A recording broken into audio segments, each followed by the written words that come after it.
কি ব্যাপার রনি ভাই, তুমি এই রোজার মাসে সুদ খাওয়া ছাড়লা না? আরে বেটা, সুদের টাকা তাই কি হয়েছে? আমি কি সুদের টাকা দিয়ে অন্য কোনো কাম করবো? আমি সুদের টাকা দিয়ে ভালা কামি করবো, গরিব মানুষদের ইফতারি করাইমু। আজকে ইফতার পার্টি করতেছে। রনি ভাই, তুমি একটু বোঝার চেষ্টা করো, এই টাকা খারাপ টাকা। এই টাকা দিয়ে তুমি গরিব মানুষের ইফতারি করাইবা? এটা কেমন ধরনের কথা কইলা ভাই? আরে বেটা, তুই বেশি বুঝিস না। আমি এই সুদ খায় একদিক দিয়ে পাপ কামাই করতেছে, আরেক দিকে গরিব মানুষকে ইফতারি খাওয়ায় ইফতারি দান করে, এদিক দিয়ে আমার সব হইব। তাতে তোর সমস্যা কি? ভাই তুমি আমার কথা একটু বোঝার এই চেষ্টা চুপ করো। থাক, চল ইফতার কিনতে যাবো। আই চল, এই দোকানে চল। ভাই, আমাকে 100 প্যাকেট কাচ্চি দিতে পারবেন? ভাই আজকে তো কাচ্চি তেহেরি বিরিয়ানি কিছুই নাই, সব ইফতারির জন্য বুকিং হয়ে গেছে।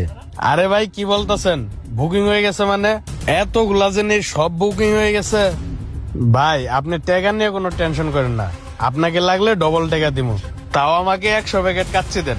আরে ভাই, আপনারা আমি খাবার কইতে দিমু, আপনি 500 না 1000 টাকা দিলেও তো আমি খাবার দিতে পারবো না। আপনাদেরকে বলতেছি, আপনারা সামনে যায় দেখেন, এখানে আর ভিড় করেন না। ভাই চলো তো, এই জায়গায় খাবার নাই, এই জায়গায় কথা কয়ে লাভ নাই। ভাই, 5 কেস পানি দিয়েন তো আমাদের। ভাই 5 কেজি পানি?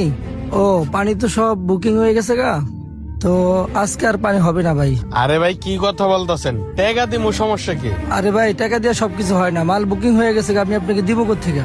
ভাই দোকানদার লগে চিল্লাও না, চলো।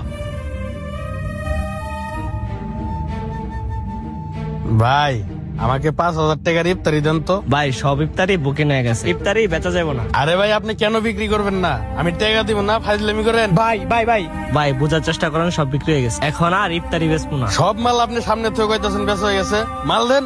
আরে ভাই ঝামেলা করো না তো, রোজার দিন চলো। রোজার দিন এত মাথা গরম করলে হয়? এত মাথা গরম করে না, রোজা রমজানের দিন চিল্লায় লাভ আছে? বসো। ভাই তোমার বিবেককে একবার প্রশ্ন করো, তুমি যেই দোকানে যেতেছ সেই দোকানে কোনো ইফতারি পাইতেছো না, মানুষ তোমারে ফিরাই দিতেছে, তুমি ইফতারি কিনতে পারতেছো না। নিজের বিবেকটারে একটু খাড়াও। আরে কি এর বিবেক খাড়ামো? আমি তাদেরকে টেয়া দিব না? তারা আমার কাছে ইফতারি টিফতারি কিছু ব্যস্তছে না, কিন্তু আমি তো এটাও বুঝতেছি না যে তারা আমার কাছে কেন বিক্রি করতেছে না। ভাই তুমি কি বুঝতেছো না? তুমি যে সুদ খাও এই মহল্লা সবাই জানে, আর যে তুমি গরিব মানুষের ইফতারি খাওয়াতে চাইতেছ এটা স্বয়ং আল্লাহ চাইতেছে না তুমি গরিব মানুষের ইফতারি খাও। ভাই এখনো সময় আছে, তুমি দিনের পথে ফিরে আসো, এই সুদের কারবার থেকে বের হয়ে আসার চেষ্টা করো। ভাই তুমি কি জানো না, আল্লাহ তাআলা কুরআনে বলেছে সুদ খাওয়া নিজের মায়ের সাথে জিনা করা সমান, তারপরও তুমি সুদ খাও। ভাই তুমি আমার কথাটা বোঝার চেষ্টা